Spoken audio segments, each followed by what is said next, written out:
ঢাকাই সিনেমার আলো ছায়ার রাজ্যে তিনি এক পরিচিত মুখ, জায়েদ খান। তার ক্যারিয়ার যেমন আলোচিত, তেমনি ব্যক্তিজীবনও কম বিতর্কিত নয়।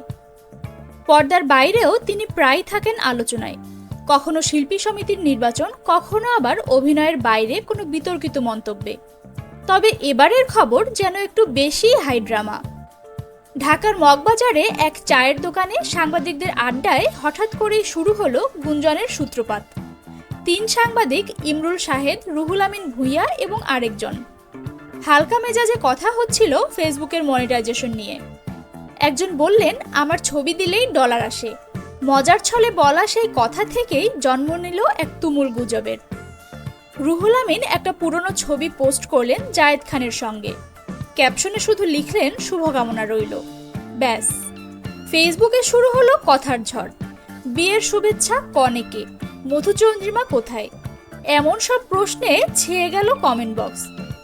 অন্যদিকে এই গুজবের জবাবে নিউ ইয়র্ক থেকে ফোনে হেসে ফেললেন খোদ জায়েদ খান নিজেই। বললেন, আমাকে নিয়ে মানুষ মজা করতেই ভালোবাসে, তাই এমন গুজব রটেছে। তিনি পরিষ্কার জানিয়ে দিলেন, আমি এখন বিয়ের না, বরং কাজের মধ্যে ডুবে আছি। বর্তমানে জায়েদ খান যুক্তরাষ্ট্রে রয়েছেন। আন্তর্জাতিক শো, মিডিয়া প্রজেক্ট আর ঠিকানা পত্রিকার সেলিব্রিটি টক শো, সব মিলিয়ে তার সময়টা দারুণ ব্যস্ততায় কাটছে। কানাডা, অস্ট্রেলিয়া, দুবাইয়ে পারফর্ম করছেন বিভিন্ন জায়গায়। আর পর্দায় তাকে শেষ দেখা গেছে সোনার চর ছবিতে। তবে গুজব যাই হোক, ভক্তদের মনে একটাই প্রশ্ন, এই মার্কিন বধূর রহস্য কি কেবলই কল্পনা, নাকি সিনেমার নাম হয়ে আমাদের সামনে হাজির হবে? জায়েদ খান হয়তো এখন হাসছেন, কিন্তু ফেসবুকবাসীর কল্পনা শক্তি যে কতদূর যেতে পারে সেটার জ্বলন্ত প্রমাণ এই গোপন বিয়ের গল্প।